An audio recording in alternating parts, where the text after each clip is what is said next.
नमस्कार। आज हम बात करते हैं, जानते हैं ऋषि भृगु के बारे में, जिनका ज्योतिष में विशेष महत्व है और इनका संबंध कुरुवंश से भी है। महाभारत जो अर्जुन और भीम के जिनके वंश के हैं, उनसे किस तरह से इनका संबंध है और किस तरह से चलिए जानते हैं, क्योंकि ये तो शुक्राचार्य जी के पिता हैं। तो इन्होंने भृगु संहिता की रचना की है। भृगु संहिता एक ऐसी रचना है जो लाखों, मतलब ये सिर्फ अपने ज्ञान से, अपने विजडम मतलब अंतर ज्ञान से लाखों लोगों के जन्म कुंडली तैयार किए थे। भविष्य के लाखों मतलब भविष्य में आने वाले लाखों लोगों के। ठीक है।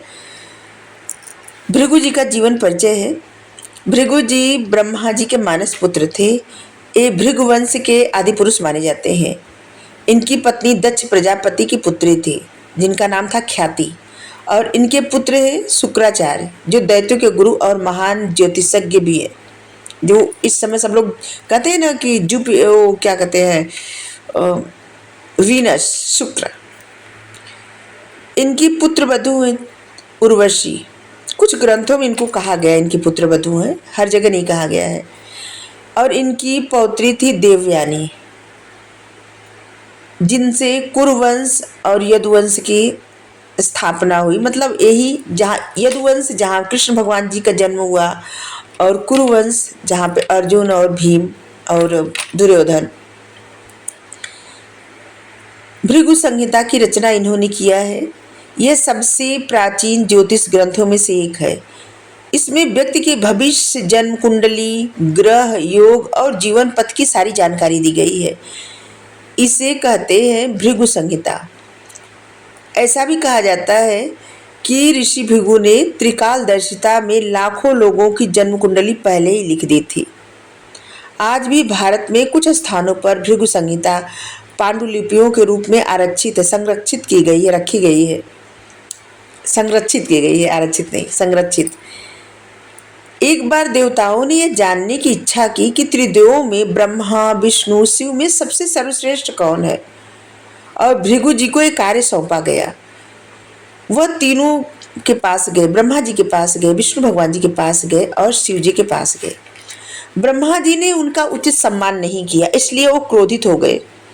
शिव जी ने उन्हें अपने गले से लगाने का प्रयास किया, जिसे भृगु जी ने अनुचित माना। जब वे विष्णु भगवान जी के पास गए और विष्णु जी सो रहे थे, तो भृगु जी ने उनके सीने पर लात मार दी। परंतु भगवान उठकर बोले, ऋषिवर, कहीं आपके पैर में चोट तो नहीं लगी? मेरा सीना तो कठोर वज्र का है। इस पर भृगु जी ने जैसे कुछ उनको शर्मिंदगी लगी और उनको ज्ञान का बोध हुआ। तब उनको पता चला कि विनम्रता, क्षमा और करुणा का परम रूप भगवान विष्णु ही है। तब से वे विष्णु भगवान जी के भक्त बन गए। और ऐसा कहा जाता है उसी समय लक्ष्मी माँ रूठ करके पाताल में चली गई थी। दक्ष यज्ञ में भृगु ऋषि का प्रमुख योगदान था। उन्होंने देवताओं और ब्राह्मणों को यज्ञ भागों का निर्णय दिया था। भृगु ऋषि का आध्यात्मिक बहुत महत्व है। ज्योतिष और कर्म फल सिद्धांत के जनक माने जाने वाले वे ज्ञान निर्णय की उच्चता के प्रतीक है। उनका जीवन यह सिखाता है कि केवल ब्रह्म सम्मान नहीं, अंतर का प्रेम और विनम्रता ही सच्चा ईश्वर तत्व है।